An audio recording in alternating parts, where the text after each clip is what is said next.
The roar of the crowds as Lady Diana Spencer arrived at St Paul's Cathedral in July 1981 to marry Prince Charles. A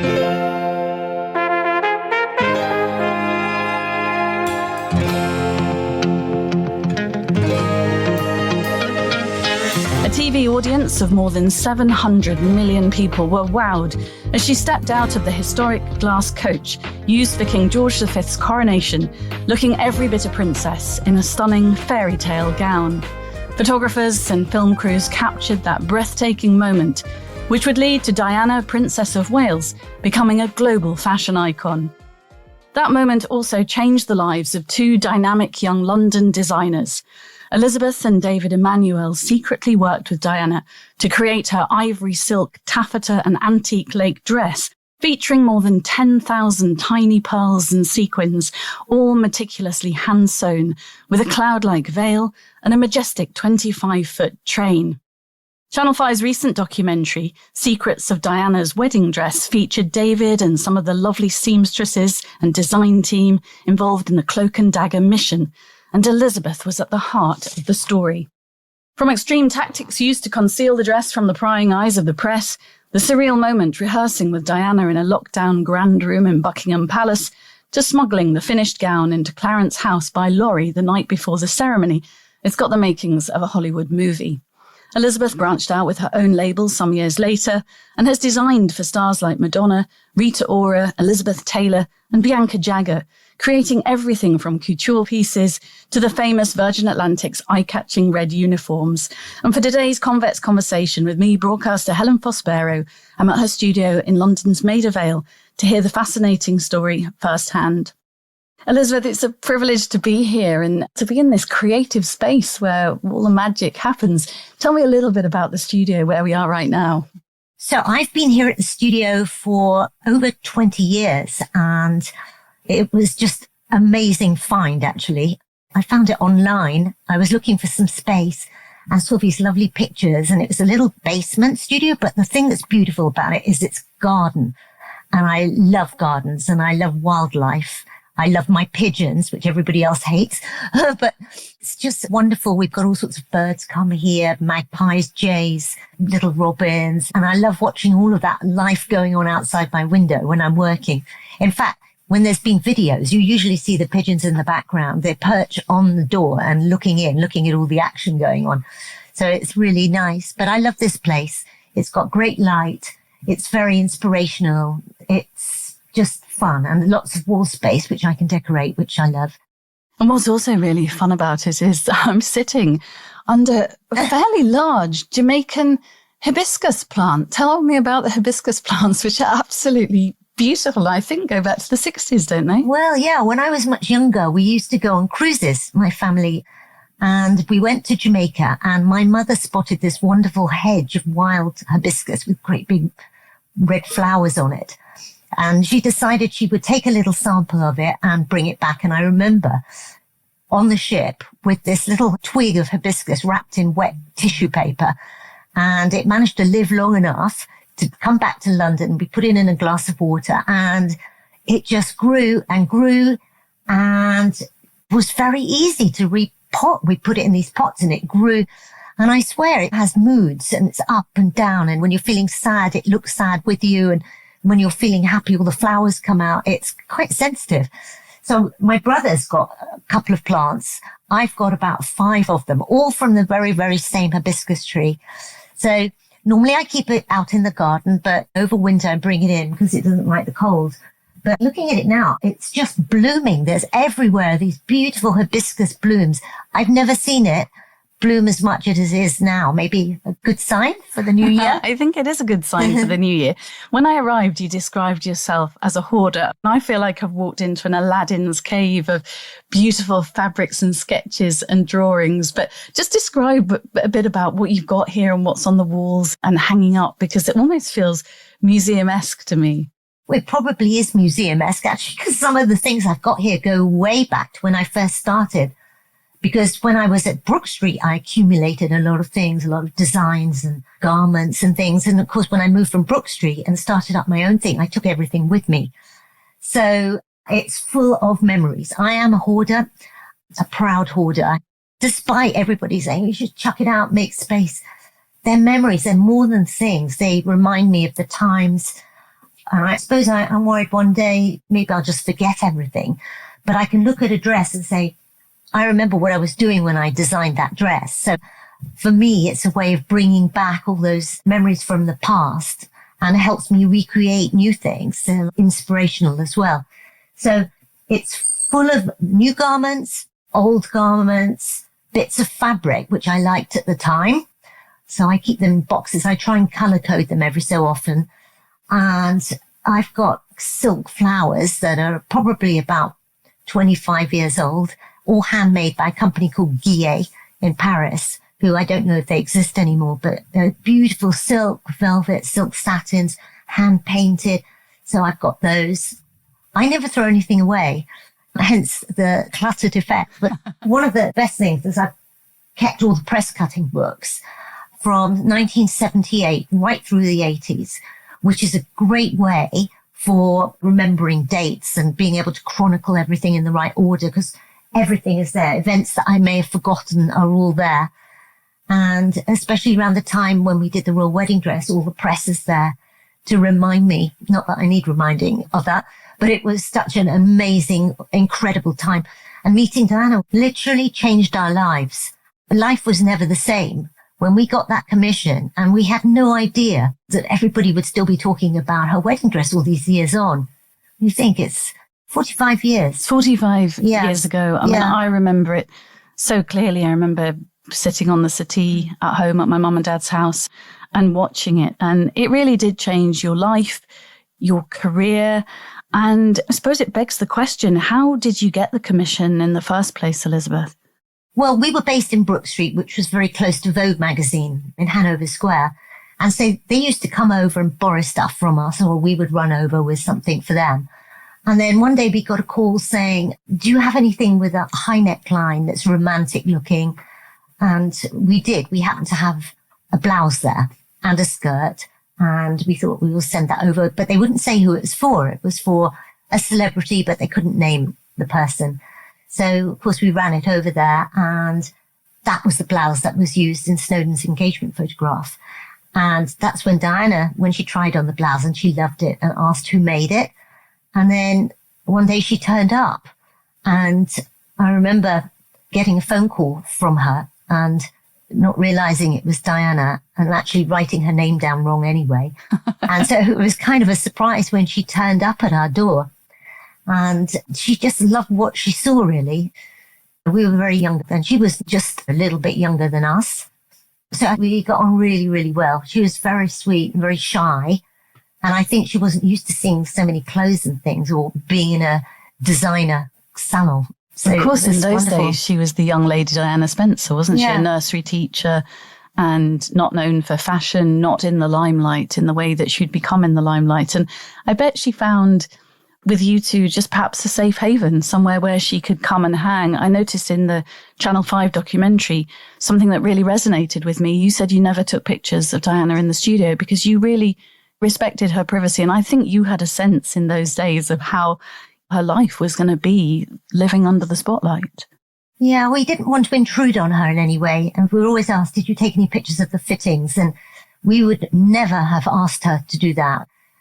In fact, it was quite a big thing. We wanted her to meet the children, and we were so worried about asking her. Would she think we were being intrusive asking her? But she was lovely, and we took the children in to meet her, and she was great. But other than that, we wanted to give her her space and to know that she could come anytime, say anything, do anything. It would never go any further.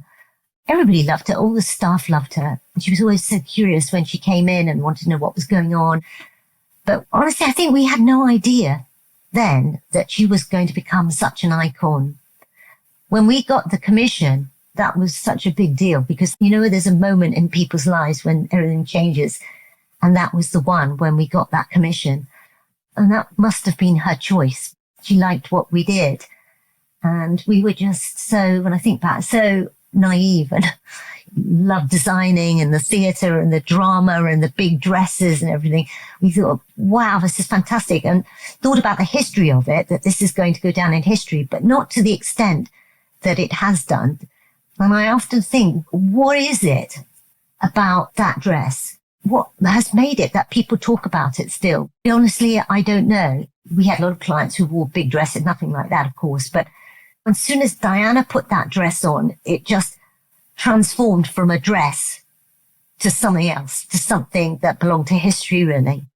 There were quite difficult times in the 80s. I think Mrs. Thatcher was Prime Minister. I think there'd been a lot of demonstrations. It was a time of a lot of social unrest. And I think perhaps people felt they wanted rescuing. And she really was the fairy tale princess when she stepped out of that carriage, wasn't she? So I wonder if in some ways it was some kind of escapism that people wanted something happy and special to believe in, perhaps.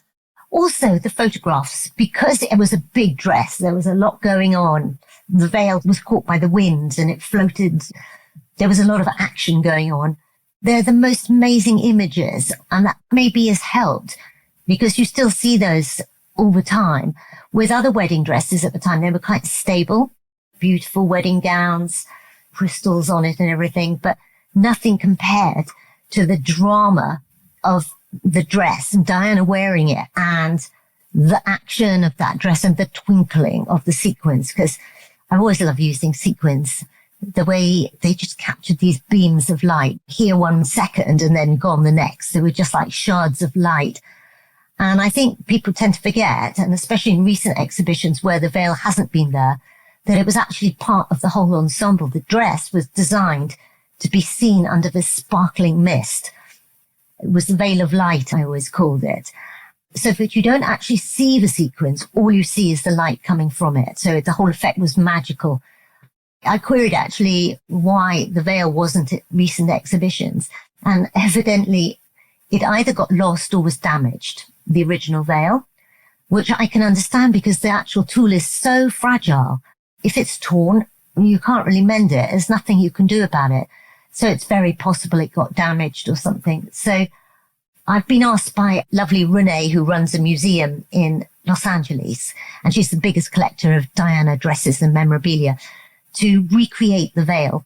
We're getting it done at Locks, who actually embroidered the first one, the original one, and they're hand sewing these thousands and thousands of sequins onto the veil. We're reconstructing it as close as possible to the original.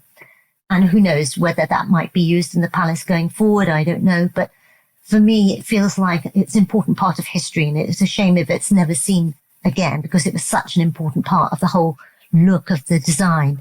As was the 25-foot train. Yeah. Wasn't the record 23 feet long, and you decided to just go that little bit more? Yeah, exactly. Well, the aisle at St. Paul's is so long, and we were all into drama and theatre, and we needed to fill that space. And you think of a fairy tale princess, oh, it's got to have a train. And yes, let's make it a bit longer than anything that's been there before. So we did. Then we had to figure out how to actually attach it onto the dress so that it could be taken off. So we made these tiny little holes in the side of the bodice of the dress and inserted this tape, a band on which the train was attached through the bodice, and then it did up at the front. But I was terrified that it might suddenly become detached and drop off as she walked down the aisle. So I safety pinned it and double safety pinned it, because that would have been a nightmare. My brain is always thinking, God, I've got to be prepared. What's the worst that could happen? What if she drops coffee or something down the front of her wedding dress? So we made a spare skirt, a cover up, just in case. So if the worst happened, she could just slip it over her head. What if it rained? Oh, we'd better make a parasol out of the fabric in case it rains, and then she doesn't need somebody holding an umbrella over her head. Tried to think of everything, even down to what if she feels faint? So I took all these energy dextrose tablet things, sugar tablets, spare everything with me. I was loaded up.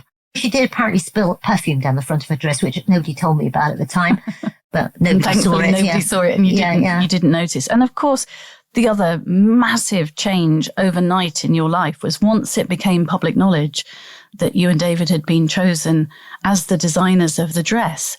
All of this had to be done in absolute secret. So what kind of crazy scenes went on? Because I would imagine there was a voracious appetite from the press to get an idea of what colour was the dress, what fabric were you using? And they know no bounds. Oh, I know. It was a crazy time for us. We had to put shutters up on the windows because people moved into the premises opposite us in Brook Street so that they could get their long-range cameras out and look at us. So we had to put shutters up. People were going through our bins, trying to find bits of fabric. So we would leave false trails of different colour fabrics and things. Even the people that made the fabric, we asked them to make different colourways. So even they didn't know what we were going to use at the time. We had phone calls from people saying they were going to lose their jobs if we couldn't give them information. All sorts of things. This was just so new to us. We just left college. Was it quite overwhelming? It was very overwhelming, and the secret was so important to us. And this was Diana, who we all loved. There was no way we were going to let out any information. Even Caroline, who's also in the documentary, was telling us she got approached, people offering money for her to spill the secrets, which of course she didn't. All our staff were incredibly loyal and helped to keep that secret. It helped that it wasn't in days of social media and stuff. Can you imagine? Everybody would have been taking pictures. Actually, not my lot, but it would have been a lot more difficult to keep it contained. But I think we did do a very good job. Even guarding the dress, we had security guards. We weren't helped financially by the palace or anybody else. But unfortunately, my family were financing us, and they decided we needed to bring in security guards. So we had Jim and Bert, who came in the night. And we also brought in this massive full-size safe. And at night, we locked the dress up in there with Jim and Bert guarding it. And that in itself was a story because we had to get that into our studio without anybody noticing. And we got the measurements a bit wrong, so they couldn't get it through the front door. And in the end, they had to hoist it up by crane through the window. And we've documented it all because we've got pictures of everything from the time we got the commission all the way through.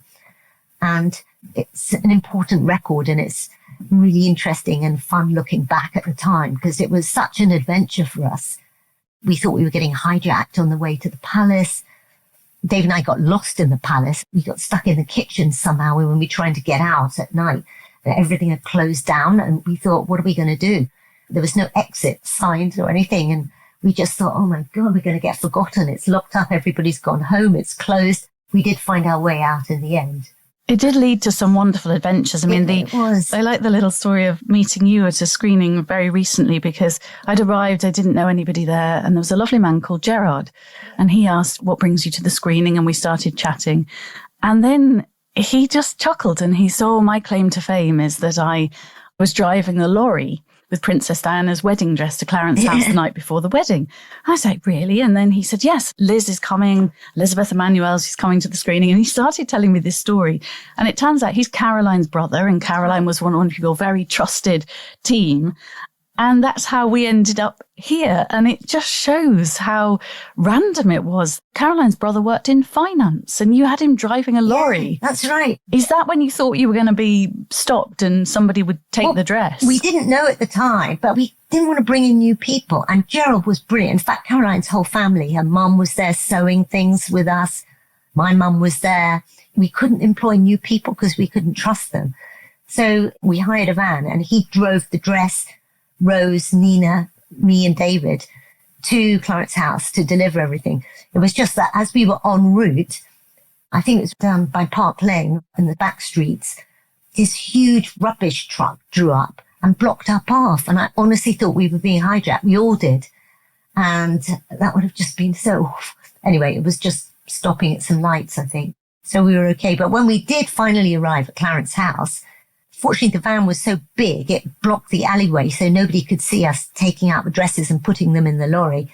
When we did get to Clarence House and managed to get all the bags and everything up the steps, and we were told to unload them in this little room, we were just putting them out on the rail and noticed builders on the roof looking in. They could have seen the dresses. Fortunately, we hadn't taken them out of the bags yet, but we were so close to them looking in and they could have seen everything. Wow, this was the night before the wedding, wasn't it? Exactly. But you also had other adventures because you had this kind of rehearsal with Diana at Buckingham Palace. Tell me about that.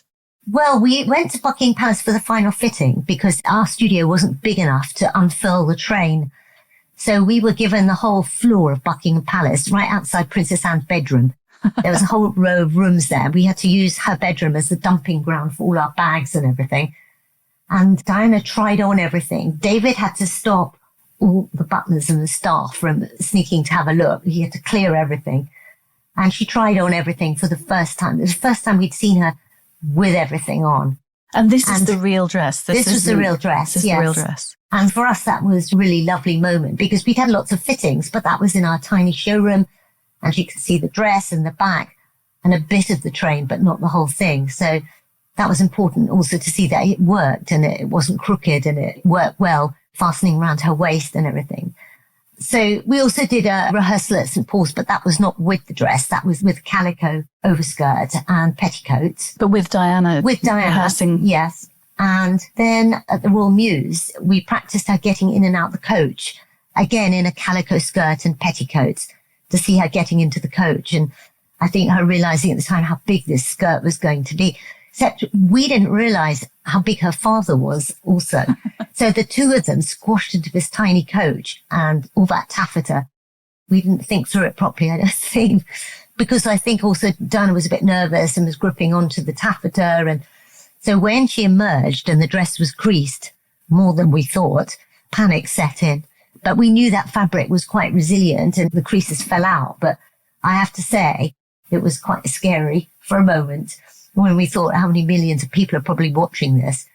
But in a way, I just think it was beautiful because, and I'm not scared of looking back now for getting out looking creased because, and I always say this, but it was like a butterfly emerging from a cocoon because as she climbs up the steps, her dress is unfurling and it's getting bigger and bigger and the veil is floating and catching the wind. And it was so dramatic. It was when she got to the top of the stairs that David was doing the top part of the dress, and I was doing the bottom because of our height difference. But together we managed to pull out everything, and I felt much better at that point. But I was very nervous. What if we got it wrong? What if the creases don't come out? But I love it, and I think sometimes it's the imperfections and things that make things very memorable and beautiful. And you've got the bridesmaids whose dresses you also made, trained very well because they had quite an important role on the day to make sure that dress was in place as she entered the cathedral.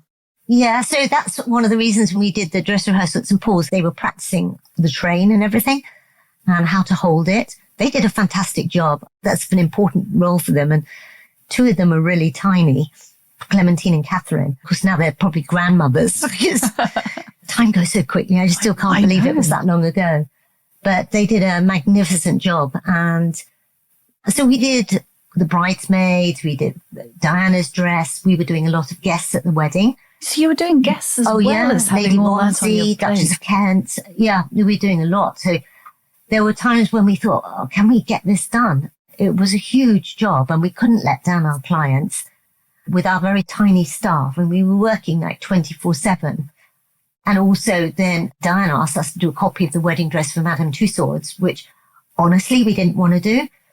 But if Diana asked us, of course we had to do it. So we had that in the middle of it all and dealing with the Madame Tussauds people who brought in a wax dummy, which was twice her size. It was like a size 16. So we had to fit to the dress to this enormous wax dummy. I still got a hand somewhere. It fell off during the process. That doesn't surprise me that you've got a hand somewhere. Yeah. Was that during the time? Was that pre-wedding? Yeah. So you were making a second dress for Madame Tussauds? Yes. That's extraordinary. I know. We really could have done without that. And then also, we were approached by a member of the Saudi family to make a dress as well. And we kept turning it down because we were just so busy. But we were also aware how much everything was costing us to do this. In the end, we did do something. When you were at Buckingham Palace and you had the final fitting with Diana, what was her reaction to the dress? How much did she love it?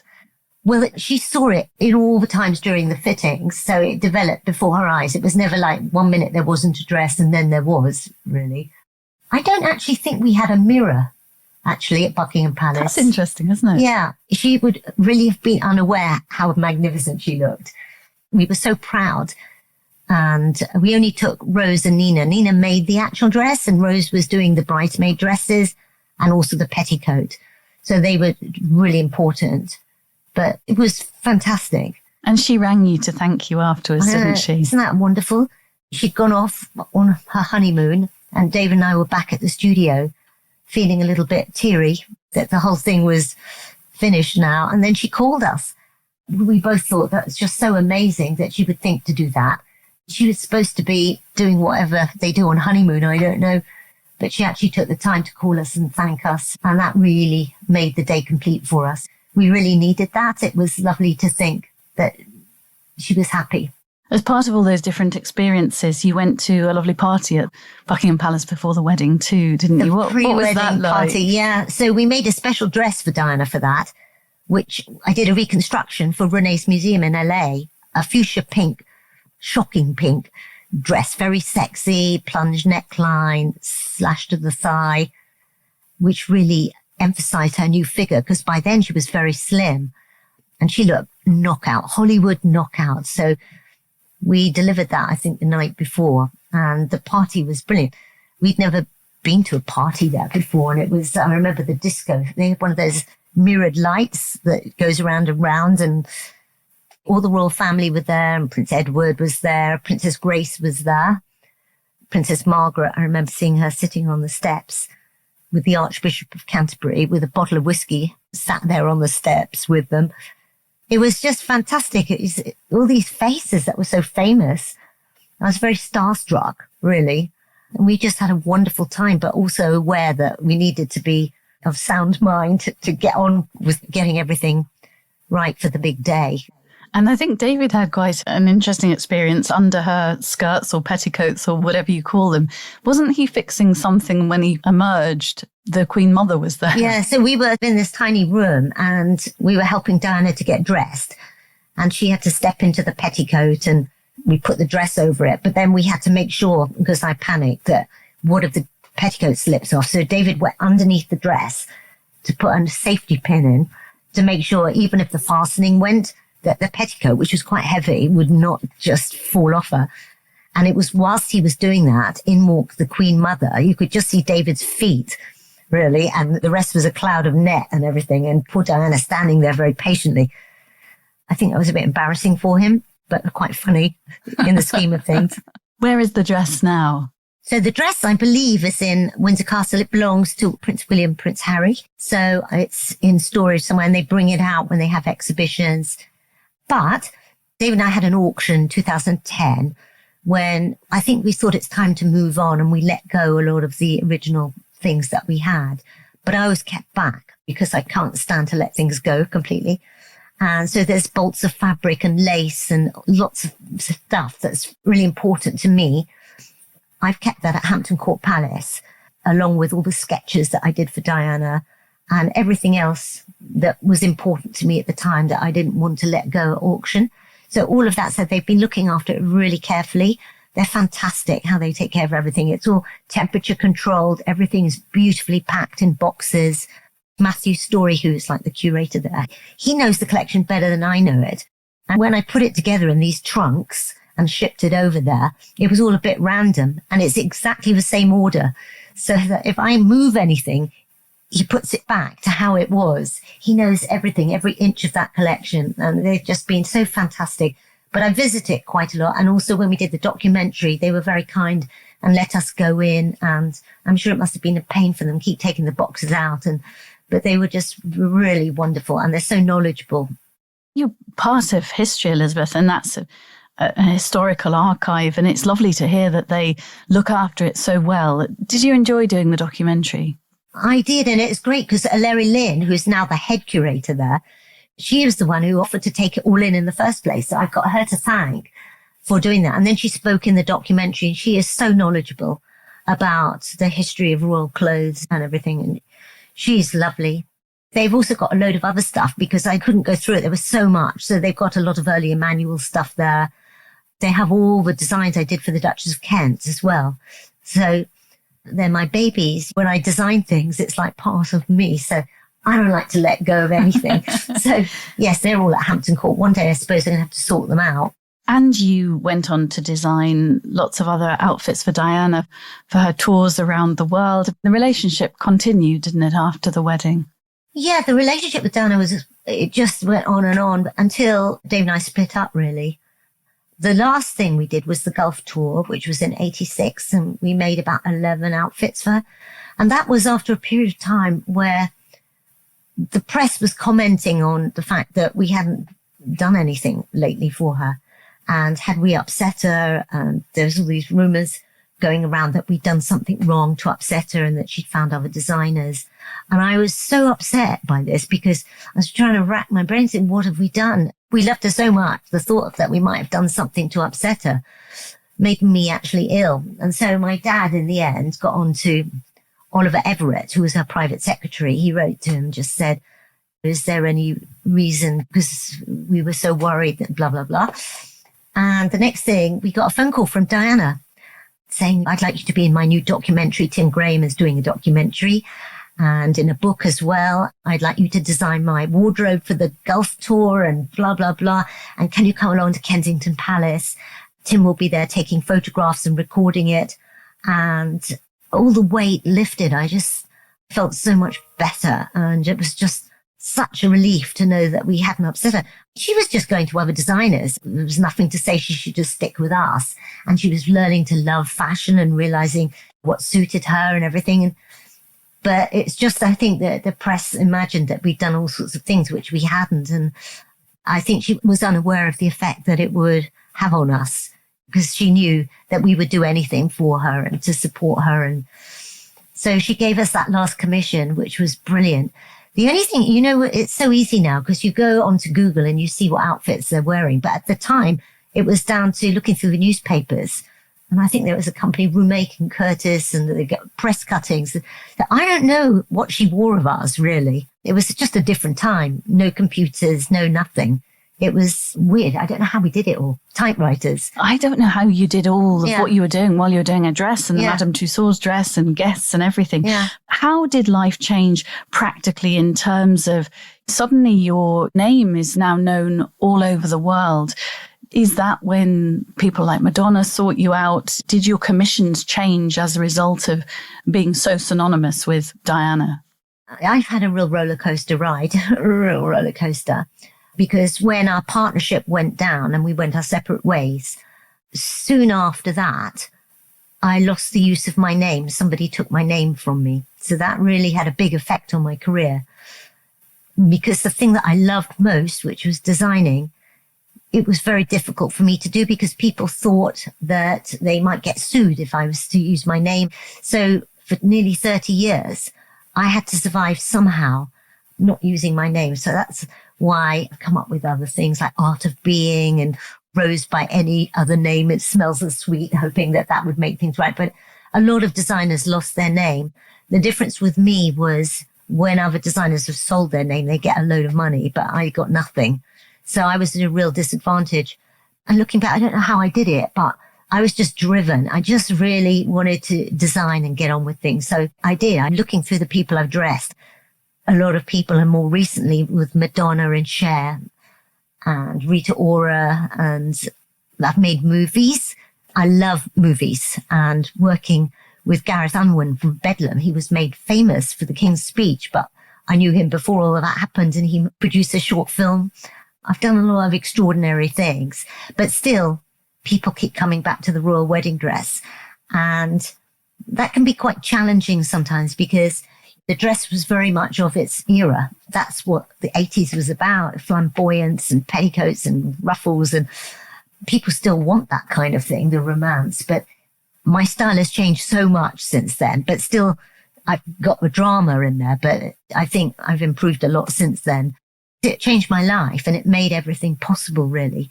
One day I'd love to be able to do some kind of an exhibition or a book about the other things that I've done, because I think people will be very surprised. For instance, I did a lot of Enya's videos, and then with Virgin doing all Richard Branson's airline uniforms, and all of those were just such fantastic fun to do. I've done ballet. I've done most things, really. And the nice thing is that you've got your name back. In the last 2 years, you've got your name back. I never really understand how designers lose their name, but it's actually quite common, I think, isn't it? Yeah, that's the thing they need to teach you actually in college, how important it is to hang on to your name. But also if you're in a dark place and somebody offers you money and they want to invest in you, but in return, they want your name. It's hard to resist that really. Oh, we're going to pump millions in, but you'll need to put your name into the company of which you don't own the majority shares. And that's how a lot of designers end up losing their name. As far as I know, I don't know of any that lost it completely like I did. I got absolutely nothing for it. It was done in a way by this awful man who I won't even mention his name, who just took it. And it was a horrible time in my life, really, because it had such an effect. But I came through that by coming up with a different name and just getting on. And along the way, I've met some wonderful people as well that have allowed me to do various wonderful projects and things. So it's been very interesting, ups and downs, but the ups have been very exhilarating and have made up for the downs. You're so vivacious and warm and lovely, but at the heart, you've had to learn to be a survivor, haven't you, through all of these difficult times? I guess, and also because I think my brain is very lateral thinking and I think in images. I do think in images, and I'm not like Excel spreadsheets and figures. So in marketing terms, I love all of that and coming up with logos and all of that side. But actually doing detailed accounts and stuff, my brain doesn't work like that. And I think that's obviously a disadvantage if you've got your own business and if you're in a position where you can't afford people because you can't work and use your name. So you don't have the funds to actually bring in a team which have the experience. So that's largely how my life has been actually since the 90s, really. In times when things have been good, I've brought in a team, and then having met some various people along the path who decided to not be so nice, then it's going back to square one. So that's why it's been a bit of a roller coaster. But in those wonderful times when there has been finance management all in one place at one time is when I've done my best stuff, really. And that's when Madonna happened. And tell us about Madonna. I met Madonna actually, and my brother still laughs at this story. I was waiting to interview her, and Lourdes was a newborn baby, and I was waiting several hours for her to come down for the interview. And the bodyguard said, oh, she's feeding her at the minute and it's not going terribly well. She'll be down soon. And I was quite nervous. I was working at Sky News, and Madonna was certainly at that point the biggest celebrity I've ever met. And my brother said, what did you say when she came in the room? And I remember I said, how's the breastfeeding going? And my brother still thinks it's amusing that I asked Madonna how the breastfeeding's going. But of course, people like Madonna are normal people too, aren't they? well, I didn't actually meet her. Did you not? No, this was all done transatlantically. Oh. First of all, I think she saw that we had designed an amazing jacket for Cher, and she was on Letterman. Cher was wearing this wonderful black, I call it a rock star jacket with all the glitter and everything on it. And Madonna saw it, asked who designed it, and she asked her stylist Ayob to come and see me. And when he arrived, he looked at everything on the rail and he said she would really love this. So he took several things back, which she loved. And then he said, would we be interested in doing some of her tour outfits, the Madame X tour? And at that time, my best friend was investing in the company. And so that period, it was 2018, 19, that whole period was wonderful because my best friend was involved. She'd put a lot of money into the company. I had a wonderful team here that were all Tom Ford VIP seamstresses and pattern maker, everything lined up perfectly. And we managed to produce this fantastic collection based on all George Washington kind of things. And also I was able to do things like a lot of it was influenced by movies. Like I did these big pirate shirts, which I call duelist shirts. I don't know if you've ever seen a film called The Duelist. I have actually. Yeah. I know exactly what you mean. Fantastic. Yeah. And Madonna loved them all. She did loads of little videos on Instagram and everything of her wearing these shirts, which I had hand stenciled and stamped and all myself, right? But the shirts were made up by my wonderful team. And we produced about 18, I think, for her, plus these jackets in different colorways, all hand embroidered things, so detailed. Even though it was going to be on the stage and you wouldn't even see them, I wanted to make them the best and the most incredible looking things. And it was absolutely, she was such an inspiration. Her look Still, I'm inspired by her kind of look anyway. We did lots of things with black lace, and I did some of her dancers' outfits. She took a denim jacket that we did, which was all hand printed white denim, which I'd patched up with big X's on it, and she loved that. And it was just really exciting. It was just so dynamic, everything. And the team, we were working till midnight. In the end, we put everything in these giant boxes and sent it all off to New York. They said it was like Christmas when it arrived because there was these sashes with great big crystal stars on them, twinkly hats, eye patches, of course, which we got wrong the first time. We did all these beautiful eye patches in black and red with little crystals on, but we just made up the measurements and everything. And when she got them, she sent through a pattern, somebody did anyway, of a post-it note with what the size is supposed to look like. So we had to redo them all. I've still got a box here of the rejects because they're fun. But we must have done about 25 versions of the eye patch. We just went a bit overboard. But that was just fabulous, project. And especially going there and seeing her wear it and just seeing all the videos appearing on Instagram. Where did you see her wear it? Did you go over? I think it was at the Palladium. Oh, wow. Yeah, it was just so exciting, really exciting. I love doing stuff like that. And Rita Ora, you've worked with Rita Ora. So she wore something at Strictly, the finals for Halloween. And we've done a lot of other things since. One thing we did was I made a cherub print and printed it on satin and did this little draped dress. And her lovely stylist, Karen, took the dress before it was finished for her, just for fitting to see if she liked it and everything. And apparently, Rita wanted to wear it straight away. It was held together with safety pins and not even finished off. So when we saw her wearing it and turning around and the zip is hanging off and everything, we freaked out. But anyway, she loved it. It looked great on her. So I keep all of these dresses because they're just lent out, really. Another one, a lovely person we dressed with, Courtney Love, not that long ago, actually. And there's some lovely stuff, I think, at National Portrait Gallery. I think we did a princess kind of dress for her. And meeting her was fabulous. She's just so lovely. And I'm a really big fan of her look. She's got such incredible style. Recently, I did a wonderful wedding dress for Martha Fiennes. She got married to her husband, Simon. She's worn a lot of my things through the year. I've known her for a long time. And I know she's got a kind of slightly eccentric taste, which is great for me because it's the kind of stuff I do is a bit wacky. And we did it in this just off-white, almost like a pearl-coloured silk taffeta with a slight jacquard effect on it, but with all these tools and different layers and colours. It was using the experience I got doing ballet costumes and using net for layering and the light diffusion and everything, putting that all into the wedding dress. So I think she was really happy with it. I know she was. I love doing projects like that. Oh, you get some great projects. And of course, the Virgin Atlantic project, you changed the whole way we see uniforms. Everybody remembers your very glamorous red uniform that you did for Richard Branson and his team. Well, because, I think it was Roger Flynn on the first Virgin flight. And I was talking to Roger and somehow it happened that word got through to Richard. And I was approached to do these designs. And I thought, I got to make these designs stand out. So instead of doing normal design sketches, I got famous people at the time, like Marie Helvin, Jerry Hall and everything. And I actually did a sketch of the new uniform on them, on paper. And they look very glamorous. And it must have worked because then we were asked to work with a company called Wensum at the time to produce the prototypes. And I guess because I'd never done airline uniforms before or anything, I just approached it from a different point of view, really. And they fell in love with it. And I remember Richard asked me to go down to a hangar. I've spoken, by the way, to lots of the cabin crew to find out what sort of things they like. So I've done a lot of research into it.